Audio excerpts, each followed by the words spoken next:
বিসমিল্লাহির রহমানির রহিম। সম্মানিত বিনিয়োগকারী ভাই বোনেরা, আসসালামু আলাইকুম। শুভ অপরাহ্ন। আজ 4 এপ্রিল, রোজ শুক্রবার 2025। আশা করি আপনারা সকলে শারীরিকভাবে সুস্থ আছেন এবং ভালো আছেন। আর মাত্র একদিন, শনিবার পরে আমরা মার্কেটে ফিরে আসব। আশা করি সবাই এই প্রতীক্ষার প্রহর খুব তাড়াতাড়ি শেষ হবে, কারণ দীর্ঘ 8-9 দিন মার্কেট বন্ধ। আমরা 9 দিন পরে আগামী রবিবার অর্থাৎ 6 তারিখে মার্কেট ওপেন হবে। আমরা প্রত্যাশা করি মার্কেট ভালো শুরু করবে। আজকে প্রথমবারের মতো যারা আমার আলোচনা শুনছেন সবাইকে বিনীতভাবে অনুরোধ করব, অবশ্যই আমার চ্যানেলটি সাবস্ক্রাইব করবেন। আপনাদের যদি কোনো অনুরোধের স্টক থাকে সেটি অবশ্যই আপনারা কমেন্টসে লিখে জানাবেন, আমি সেটি নিয়ে অবশ্যই আপনাদের সাথে কথা বলবো। এছাড়াও যারা প্রতিনিয়ত আমাকে শোনেন তাদেরকে আন্তরিক ধন্যবাদ এবং কৃতজ্ঞতা প্রকাশ করছি। একই সঙ্গে আপনাদের যদি কোনো অনুরোধের স্টক থাকে সেটি অবশ্যই আপনারা কমেন্টসে লিখে আমাকে জানাবেন। আমি মূলত আপনাদের অনুরোধের স্টক নিয়ে কথা বলি, সুতরাং এটি এই ডিএসসি ইন্ডেক্স অ্যান্ড শেয়ার অ্যানালাইসিসের এই চ্যানেলটি মূলত আপনাদের অনুরোধের স্টক নিয়ে কথা বলা হয়। যে স্টকগুলো নিয়ে এখন আলোচনা করা হবে আপনাদের কমেন্টস এবং আমার হোয়াটসঅ্যাপ গ্রুপের স্টক। আশা করি আপনারা শুরু থেকে শেষ পর্যন্ত আজকের এই আলোচনাটি ধৈর্য সহকারে শুনবেন। প্রথমেই আমার কাছে যে স্টকটি নিয়ে আপনারা জানতে চেয়েছেন সেটি আমি নিয়মিতই আপনাদের সাথে আলোচনা করি এবং এই বন্ধের দিনেও আমি আপনাদের সাথে আলোচনা করেছিলাম সেই Intraco refuelling station limited, fuel and power সেক্টরের এই স্টকটি নিয়ে আপনারা বারবার জানতে চাচ্ছেন। অনেকেই আলোচনা মিস করেন, যার কারণে অনেক সময় নির্ধারিত যে স্টকটি আপনি জানতে চান সেই স্টকটি সম্পর্কে আলোচনা হয়ে গেলেও আপনারা জানতে পারেন না। এই জন্য আপনারা একটু আলোচনা বা পূর্বের যে ভিডিওগুলো থাকে একটু ডিসক্রিপশন বক্সে গিয়ে আপনারা যদি দেখেন তাহলে আমি কি স্টক নিয়ে আলোচনা করেছি বা আপনার অনুরোধের স্টক নিয়ে আলোচনা করেছি কিনা সেটি অবশ্যই আপনারা জানতে পারবেন। তো ইন্ট্রাকো সিএনজি জানেন যে এটি ফুয়েল অ্যান্ড পাওয়ার সেক্টরের একটি ভালো স্টক। স্টকটির পাবলিক হোল্ডিং 5,26,00,000 শেয়ার। স্টকটির যে ক্যাটাগরি চেঞ্জ সব কিছু মিলিয়ে এখন বি ক্যাটাগরিতে রয়েছে এবং তার একটা ভালো প্রাইস অ্যাকশন আপনারা দেখতে পেয়েছেন। স্টকটির ইয়ারলি হাই ছিল 43 টাকা 80 পয়সা, সেখান থেকে স্টকটি ইয়ারলি লো যেটি করেছিল 13 টাকা 50 পয়সা। বর্তমান প্রাইসে যে অবস্থান 23 টাকা 70 পয়সা। এর আগেও আমি বলেছিলাম যে স্টকটি আবারও মুভমেন্টে যাবে, যে ধরনের কারেকশন জোন হওয়া দরকার স্টকটি সেই কারেকশন জোনের মধ্যে রয়েছে এবং কারেকশন জোনটা খুব তাড়াতাড়ি শেষ করে ফেলবে এবং এই কারেকশন জোন শেষ করে আবারও কিন্তু স্টকটি ভলিউমের সাথে সাথে প্রাইস অ্যাকশনে যাবে। যদিও এই স্টকটির পাবলিক হোল্ডিং অনেক বেশি, সেক্ষেত্রে স্টকটির ভলিউমটা কিন্তু খুব ইম্পর্টেন্ট। আপনারা দেখতে পাচ্ছেন যে এখানে স্টকটি কিন্তু গ্র্যাজুয়ালি ভলিউমটা ধরে রেখে আপ ট্রেন্ডে গিয়েছে। তো আমরা এই স্টকটির প্রাইস অ্যাকশনের ক্ষেত্রে আমি মনে করি যে ভলিউমটা গেইন করতে হবে। বর্তমানে স্টকটির যে কারেকশন জোন যেটি আপনাদের কাছে বলছিলাম 22 টাকা থেকে 21 টাকা 70 পয়সা, এই লেভেলের একটি কারেকশন জোন রয়েছে স্টকটির এবং মুভমেন্টের ক্ষেত্রে যে 25 টাকা 90 পয়সা যে হাইটি রয়েছে রিসেন্ট হাই, এটি ব্রেকআউট করতে হবে এবং এই ব্রেকআউটটা খুব সম্ভবত আমরা এই এপ্রিলে যে মুভমেন্ট মার্কেটে পাবো এই মুভমেন্টে সে করে ফেলবে এবং স্টকটি এখানে দুই একটি গ্রিন ক্যান্ডেল যদিও ক্রিয়েট করে, তবে আমি বলবো যে সেই গ্রিন ক্যান্ডেলে কেউ যেন এন্ট্রি জোনে স্টকটিতে না আসেন। স্টকটি 21 টাকা 70 পয়সা এই লেভেলে কিন্তু একটা কারেকশন জোনে আসবে। এখনও কিন্তু স্টকটির কারেকশন জোন শেষ হয়নি। আপনারা দেখতেই পাচ্ছেন আরএসআই কিন্তু 60.17-তে অবস্থান করছে এবং হিস্টোগ্রামের বার মুভিং অ্যাভারেজ বাই সিগন্যাল থাকলেও মুভিং অ্যাভারেজ কিন্তু প্রাইস অ্যাকশনের কাছাকাছি অবস্থান করছে। সুতরাং আমি ইন্ট্রাকো নিয়ে যদি বলি সেক্ষেত্রে তার কারেকশন জোন হবে 21 টাকা 70 পয়সা এবং প্রাইস অ্যাকশন জোন যেটি 25 টাকা 29 পয়সা, এর উপরে যদি 90 পয়সা এর উপরে যদি ক্লোজ দিতে পারে তাহলে কিন্তু স্টকটি আরও ভালো করবে। তো এই হচ্ছে মূলত ইন্ট্রাকো সিএনজি নিয়ে আপনাদের সাথে খুব সংক্ষিপ্ত পরিসরের আলোচনা। এরপরে আপনারা আইপিডিসি অর্থাৎ আইপিডিসি ফিনান্স, এই ফিনান্সিয়াল ইনস্টিটিউশনের আইপিডিসি এটি সম্পর্কে জানতে চাচ্ছেন। আমরা একটু আইপিডিসির কি অবস্থা সেটি আপনাদেরকে একটু জানানোর চেষ্টা করি। আইপিডিসি দেখতেই পাচ্ছেন যে একটা ভালো সাপোর্ট জোনকে ধরে সেটি অবস্থান করছে এবং এটি খুব ভালো একটি সাপোর্ট জোন। যদিও এর আগে সে 16 টাকা 80 পয়সা এই লেভেলে এসেছিল, বাট এইখানে স্টকটির সেল সিনারি রয়েছে এবং একই সঙ্গে ভলিউমটা গত দিনের যে ভলিউমটা দেখতে পাচ্ছেন এই আইপিডিসির সেই ভলিউমটা কিন্তু অনেক ভালো এবং এই ভলিউমটা ফিনান্সিয়াল ইনস্টিটিউশনের ক্ষেত্রে আমার কাছে যেটি মনে হয় যে কন্টিনিউ কিন্তু আমরা কখনোই দেখিনি। অনেক ভলিউম আপনারা দেখতে পাচ্ছেন যে এই যে ড্রাই ভলিউম, একেবারে ড্রাই ভলিউম, মাঝে মাঝে সে কিছু আনইউজুয়াল ভলিউম করে আনইউজুয়াল প্রাইস অ্যাকশনও এইখানে সে 15 লক্ষ বা 14 লক্ষ যে পরপর দুটি ভলিউম ক্রিয়েট করেছে।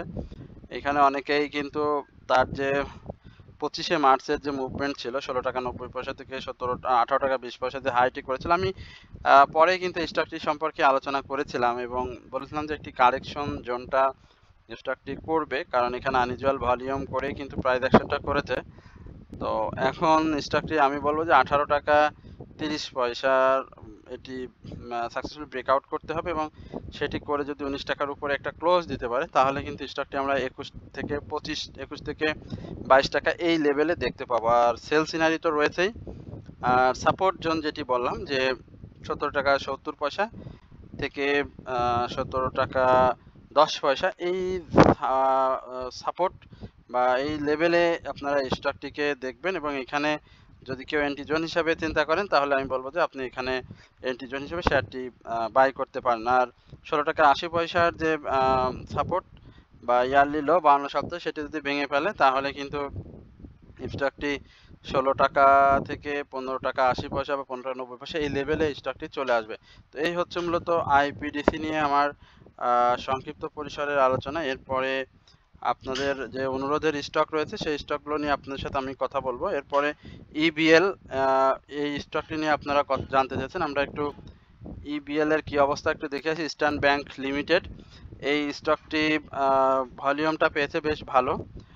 এখন এই ভলিউমটা যদি কন্টিনিউ করে, ব্যাংকিং সেক্টরের যে নিউজগুলো আমরা দেখতে পেয়েছি অর্থ উপদেষ্টার কাছ থেকে, এটি যদি সে ভালো করতে পারে বা ভলিউমটা যদি ধরে রাখতে পারে তাহলে কিন্তু ইবিএল ভালো করবে এবং একই সঙ্গে ইবিএল এর যে ডিভিডেন্ড সংক্রান্ত হিস্ট্রি সেটিও কিন্তু ভালো এসেছে।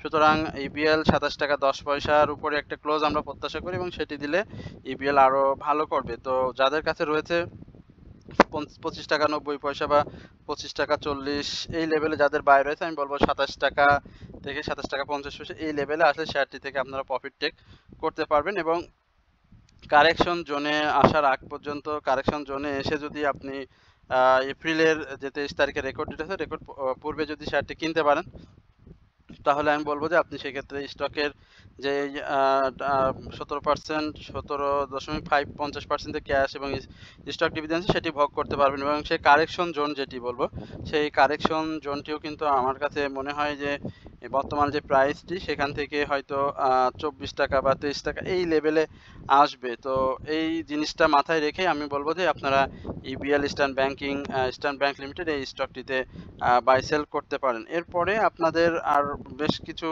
স্টক রয়েছে, আমরা সেই স্টকগুলো নিয়ে সংক্ষিপ্ত পরিসরে আলোচনা করব। তারপরেও কেটিএল নিয়ে আপনারা একটু জানতে চেয়েছেন, আমরা একটু কেটিএল সম্পর্কে আপনাদেরকে একটু বলতে চাই যে আসলে টেক্সটাইল সেক্টরের যে নিউজ আপনারা জানতে পাচ্ছেন যে কাতাইল টেক্সটাইলের না, শুধু প্রো টেক্সটাইল সেক্টরের যে শুল্ক আরোপের যে বিষয়টি রয়েছে সেই বিষয়টি আসলে এই সেক্টরকে কি ধরনের প্রভাব আমরা ফেলে সেটি রবিবার থেকে আমরা বুঝতে পারবো। তবে আমাদের যে ইন্টেরিয়র গভর্নমেন্ট রয়েছে সেটি তারা চাচ্ছে সবসময় যে এটা একটা আলোচনার মাধ্যমে সহনশীল পর্যায়ে নিয়ে আসার এবং এটি হবে, কারণ এই কারণে হবে যে টেক্সটাইল সেক্টরের যে মুভমেন্টটি আমরা বেশ কিছুদিন ধরে দেখে আসছিলাম সেখানে সেক্টর ওয়াইজ মুভমেন্টের সঙ্গে ছোট ছোট যে এই যে প্রাইজের যে স্টকগুলো রয়েছে তারাও কিন্তু ভালো প্রাইজ অ্যাকশন করছিল। এখন শুল্ক আরোপের যে বিষয়টি রয়েছে 37%, সেটি আমাদের দেশের সেক্টরে হয়তো খুব বেশি প্রভাব পড়বে না, কারণ এটি আমরা রপ্তানি করে থাকি। বাট আমেরিকা যদি আমাদের কাছ থেকে আমদানি করতে না চায় সেক্ষেত্রে আমাদের সেক্টরের উপরে প্রভাব পড়বে। বাট যেহেতু এটি ব্যবহার উপযোগী পোশাক সামগ্রী, সুতরাং এখানে 2-1 দিন হয়তো আমরা মার্কেটের একটি খারাপ অবস্থা হয়তো পেতে পারি সেক্টরের, এই কাটাইল টেক্সটাইল সহ বা টেক্সটাইল সেক্টরের যে অন্যান্য স্টক রয়েছে। তারপরে কিন্তু একটি আবার সময়ের সাথে সাথে আবারও এটি ঘুরে দাঁড়াবে এবং এই সুযোগে কিছু অসাধু মার্কেট মেকার আছেন যারা কিন্তু বিভিন্ন ধরনের প্যানিক দিয়ে আমাদের হাতে থাকা যে ধরনের শেয়ারগুলো রয়েছে সেই টেক্সটাইল সেক্টরের শেয়ারগুলো হাতিয়ে নেওয়ার চেষ্টা করবে। সুতরাং আমি যেটি বলবো যে এটা খুব বেশি ইফেক্ট পড়বে না, একেবারেই যেহেতু একটা শুল্ক আরোপ হয়েছে আমরা স্বাভাবিকভাবে একটু প্যানিকে আছি মার্কেটের অবস্থা নিয়ে। সুতরাং আমি বলবো যে এই প্যানিকটাকে আপনার কেউ যেন কাজে লাগাতে না পারে এবং আপনারাও একটু সতর্ক থাকবেন বাই সেলের ক্ষেত্রে। এবং মার্কেট হয়তো দু একদিন হয়তো একটু এই টেক্সটাইল সেক্টরে একটু ঢিলে ঢালা অবস্থা বা নেগেটিভ ট্রেন্ডে কিছু শেয়ার থাকতে পারে, বাট কিন্তু সময়ের সাথে সাথে কিন্তু আবারও আপ ট্রেন্ডে থাকবে, কারণ আপনার ব্যবহৃত জিনিস আপনি অন্যান্য দেশ থেকে নেবেন বা আমাদের দেশের যে কোয়ালিটি সেই কোয়ালিটি কিন্তু অন্যান্য দেশে পণ্যতে পাবে না। সুতরাং তারা বেশি দাম দিয়ে হলেও আমাদের পণ্য ব্যবহার করবে, সুতরাং এটা খুব বেশি একটা ইফেক্ট পড়বে না। আর এটা আমি মনে প্রাণে বিশ্বাস করি এবং আপনারাও এটা ধরে রাখেন। আর এই স্টকটির সাপোর্ট জোন 13 টাকা 70 পয়সা খুব শক্ত সাপোর্ট রয়েছে এবং আপ ট্রেন্ডের ক্ষেত্রে আমি বলবো যে 15 টাকা 50 পয়সা এটির বাধা সাকসেসফুল ব্রেকআউট করতে হবে। সিনারি তো দেখতেই পাচ্ছেন যে এখানে সেল সিনারিটা রয়েছে। এই হচ্ছে মূলত খাতাইল টেক্সটাইল নিয়ে আমার সংক্ষিপ্ত পরিসরের আলোচনা। এরপরে আপনাদের লভেলো নিয়ে একটু জানতে চাইতেন, আমরা একটু লভেলোর কি অবস্থা একটু দেখি। লভেলোর যে মুভমেন্ট সেটি তো দেখতেই পাচ্ছেন যে 108 টাকা রিসেন্ট হাই করেছিল শেয়ারটি 52 সপ্তাহের, এই বছরেই করেছে। গত সব বছর থেকেই আমরা দেখেছিলাম তার একটা মুভমেন্ট এবং লো ছিল 57 টাকা 40 পয়সা। এখানে লভেলোর লো কিন্তু ছিল 28 টাকা। হ্যাঁ, 2024-এ কিন্তু লভেলোর লো ছিল 28 টাকা, বাট ইয়ারলি যে ডিভিডেন্ড ইপিএস তারপরে কিন্তু লো এবং হাই কাউন্ট করা হয়। তো আপনারা এই বছরের স্টকটি ক্যাশ এবং স্টক ডিভিডেন্ড দিয়েছে Taufika food and Lovello ice cream PLC. এখানে পাবলিক হোল্ডিং রয়েছে 3,50,00,000 শেয়ার। কোয়ার্টারলি ইপিএস পজিটিভ আসছে, এখন একটু ধৈর্য ধরতে হবে। আর শেয়ারটির যে সাপোর্ট রয়েছে কি আমি বলবো যে এটি শক্ত একটি সাপোর্ট। বর্তমানে যে সাপোর্টটা রয়েছে 82 টাকা এই লেভেলের, এবং স্টকটি যদি এই সাপোর্টটা ভেঙে ফেলে তাহলে কিন্তু 75 টাকা থেকে 76 টাকা এই লেভেলে স্টকটি চলে আসবে। তো এই হচ্ছে লভেলো নিয়ে আমার সংক্ষিপ্ত পরিসরে আলোচনা। এরপরে আপনাদের সাথে আরেকটি স্টক নিয়ে খুব সংক্ষিপ্ত পরিসরে আলোচনা করব। আশা করি এই অল্প সময়ে আপনারা খুব ধৈর্য সহকারে আজকের এই আলোচনাটি শুনেছেন। এরপরে একটা ব্যাংকিং সেক্টরের একটি স্টক উত্তরা ব্যাংক। আমরা উত্তরা ব্যাংক নিয়ে একটু আপনাদের সাথে আলোচনা করি। উত্তরা ব্যাংকের যে বিষয় সেটি আপনারা দেখতে পাচ্ছেন যে স্টকটির ভলিউমটা কিন্তু খুবই আপ ট্রেন্ডে রয়েছে এবং এই ভলিউমটা যদি সে ধরে রাখতে পারে সে কিন্তু মার্চ মাসটাকে ছোট ছোট মুভমেন্টের মাধ্যমে আপ ট্রেন্ডে যাওয়ার চেষ্টা করছে এবং এই হাইটি যেটি রয়েছে 26 টাকা 60 পয়সা এটাকে যদি সাকসেসফুল ব্রেকআউট করতে পারে এটিও ক্যাশ ডিভিডেন্ডের পাশাপাশি স্টক ডিভিডেন্ড দিয়েছে, ভালো করার সম্ভাবনা রয়েছে। বাট আরএসআইটা অনেক রিস্কি জোনে রয়েছে। এপ্রিলের 25 তারিখে রেকর্ড ডেট, রেকর্ড পরবর্তী সময়ে শেয়ারটি যদি বড় ধরনের শেয়ারটির কারেকশন জোনটা থাকবে রেকর্ড পরবর্তী সময়ে 24 টাকাতে এই লেভেলে স্টকটি আবারও চলে আসার সম্ভাবনা থাকবে।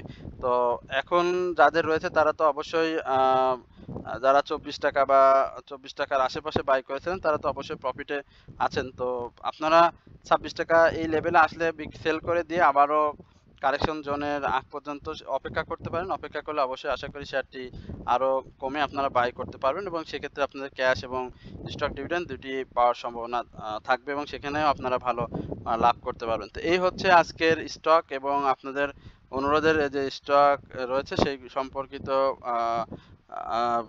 আলোচনা। আশা করি আপনারা সকলেই ধৈর্য সহকারে আজকের আলোচনা শুনেছেন এবং আপনাদেরকে আমি বিনীতভাবে অনুরোধ করব অবশ্যই আপনারা আমার চ্যানেলের সঙ্গে থাকবেন। আপনাদের অনুরোধের স্টক থাকলে সেটি অবশ্যই আপনারা কমেন্টসে লিখে আমাকে জানাবেন। সকলেই ভালো থাকবেন, সুস্থ থাকবেন এই প্রত্যাশায় আজকের আলোচনা এখানে শেষ করছি। আসসালামু আলাইকুম ওয়া রাহমাতুল্লাহি ওয়া বারাকাতুহু।